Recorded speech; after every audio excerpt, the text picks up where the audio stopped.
So అటు వదిలేయలేక, ఇటు enjoy చేయలేక ఈ పరిస్థితితో పోలిస్తే నాకేమనిపిస్తుంది అంటే అప్పుడప్పుడు అప్పుడే బాగుండే, అట్లీస్ట్ కొంచెం ఎంజాయ్ అయినా చేసేవాళ్ళం. అనిపిస్తుందా లేదా?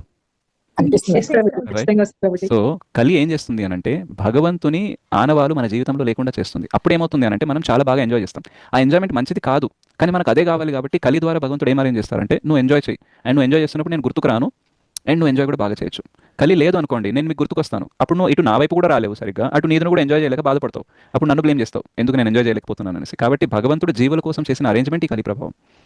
ఆ ప్రభావంలో మనం ఉండాలని అనుకుంటే మన చాయిస్, వద్దు అనుకుంటే ఇప్పుడు అదే కలియుగంలో శ్రీమద్ భాగవతం కూడా మనకి ఇచ్చారు, అదే కలియుగంలో ఒక మోడర్న్ ఎడ్యుకేషనల్ సిస్టమ్ కూడా ఇచ్చారు, మన భగవంతుడు మర్చిపోయేలాగా చేసేగా. రెండు ఆప్షన్స్ ఇచ్చారు, ఎంపిక ఎవరు చేయాలి? మనమే చేసుకోవాలి. మనం చేసుకోవాలి. So point is not to blame Kali, point is to choose the right option.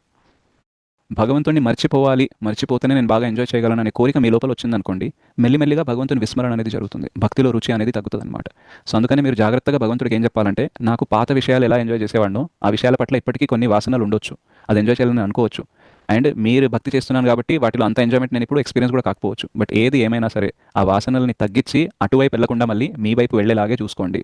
So నేను ఎంజాయ్ చేయాలని అనుకున్నప్పుడు ఎంజాయ్ చేయలేనప్పుడు నా కృతజ్ఞత ఉండేలాగా చూడండి. ఎందుకంటే ఎంజాయ్ చేశాను అనుకోండి బాగా, మళ్ళీ చేయాలని అనిపిస్తుంది. ఎంజాయ్మెంట్ రావట్లేదు అనుకోండి, మళ్ళీ చేయాలని అనుకోను. సో మళ్ళీ చేయాలని అనుకోకపోవడమే నాకు మంచిది, అంటే ఎంజాయ్మెంట్ రాకూడదు. సో రావట్లేదు అని అంటే మీ కృప. సో అలాగే కంటిన్యూ చేయండి, నాకు ఏమొద్దు ఎంజాయ్మెంట్, నాకు మీరే కావాలని మనము అప్పుడప్పుడు చెప్తూ ఉండాలి భగవంతుడికి. అదర్వైజ్ భగవంతుడు ఏమనుకుంటారంటే, సరే పాపం వీడు బాధపడుతున్నాడు, భక్తిలోకి వచ్చేసి బాగా మిస్ అవుతున్నాడు కదా, సరే అటువైపు పంపించేద్దామని అంటారు. ఓకేనా మీకు అది?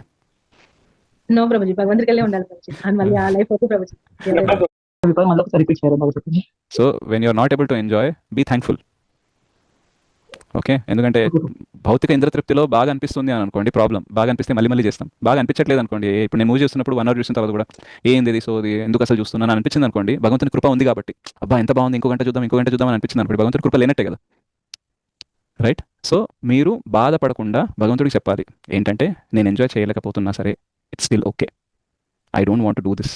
సో మీరేదో నేను ఎంజాయ్ చేయాలనేసి నన్ను మళ్ళీ అటువైపు పంపించకండి, I want to go towards your end only, మీ వైపే నేను వెళ్ళాలి అనేసి మనం చెప్పాలి. ఎందుకంటే కొన్నిసార్లు అన్కాన్షియస్లీ మనం ఏమనుకుంటామంటే ఘర్కన ఘాట్కా సిచ్యువేషన్ ఉంటుంది, తెలుసా మీకు? Yes, ప్రభుజీ. అంటే తెలియదు ఇటు ప్రభు.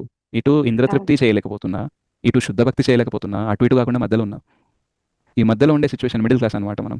సో అది చాలా దారుణంగా ఉంటుంది, ఎందుకంటే భక్తి చేయాలని కూడా ఉంది కానీ చేత కావట్లేదు, ఇంద్రతృప్తి చేయొద్దని ఉంది అయినా సరే చేయాలని అనిపిస్తుంది. సో అటు ఇటు కాకుండా ఉండే సిచ్యువేషన్ ఉన్నప్పుడు మనకు అనిపిస్తుంది ఎందుకు వచ్చానా భక్తిలోకి, అప్పుడే బాగుండేదేమో. రైట్. మనకి శ్రీమద్ భాగవతంలో ఒక శ్లోకం వస్తుంది అనమాట, అందులో ఏం చెప్తారంటే, ఈ ప్రపంచంలో ఆనందంగా ఉండేవాళ్ళు ఇద్దరు, ఒకటి ఏమి తెలియనివాడు, రెండోది అన్ని తెలిసినవాడు. ప్రాబ్లం ఎవరికి ఉంటుంది అంటే అటు ఇటు కానివాడికి. మనకే ప్రభుజీ.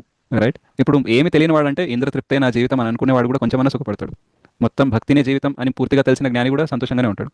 మనం మాత్రం డౌట్లో ఉంటాము, అనవసరంగా వదిలేసానా, అనవసరంగా వచ్చానా, ఇక్కడ ఏదో బాగుంటుంది, నామజపం చేస్తే టేస్ట్ వస్తుంది, తన్మయత్వం వస్తుంది అన్నారు, 6 సంవత్సరాలు అయింది, ఒకసారి కూడా రాలేదు. రైట్. భక్తిలోకి వచ్చాక పూర్వవాసనలు పోతాయి, మనకి ఉన్నతమైన రుచిని వస్తుంది, హైర్ టెస్ట్ వస్తుందని చెప్పారు, కానీ నాకు ఇప్పటికీ వాటి మీద ఇంట్రెస్ట్ అనేది పోవట్లేదు, అసలు ఏంది, ఎప్పుడు జరుగుతుంది, ఎప్పుడు అటువైపు వెళ్తాను అనేసి మధ్యలో మనము గోడ మీద పిల్లిలాగా ఉంటాం అనమాట. అప్పుడు చాలా దారుణంగా ఉంటుంది లైఫ్. అప్పుడు మనం అనుకుంటాం ఎందుకు వచ్చాను. అప్పుడు కృష్ణ ఏమంటారంటే, చెప్పు నువ్వు నిజంగానే సీరియస్గా ఉన్నావు, నీకు ముందుకు వెళ్ళాలని లేదంటే, ఇటు ముందుకు వెళ్ళాలంటే కష్టమైతే ఉంటుంది ఇంకా కొంచెం, కానీ అటు వెళ్ళిపోవడం ఈజీ, సో అటువైపు తోయమంటావా అనేసి అడుగుతారు. అప్పుడు మనం ఏం చెప్పాలి?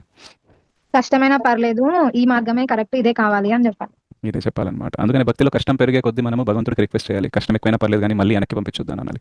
రైట్. ఎందుకంటే మనం ఆల్రెడీ అప్పుడు పిచ్చివాళ్ళం కాబట్టి ఎంజాయ్ చేసాము, ఇప్పుడు బుద్ధిమంతులు అవుతున్నాం కాబట్టి ఎంజాయ్ చేయట్లేదు. ఒకప్పుడు మనం ఆట బొమ్మల కోసం గొడవ కూడా పడేవాళ్ళం, ఇప్పుడు మనకి ఇంట్రెస్ట్ ఉంది ఆట బొమ్మల్లో? నో ప్రభు.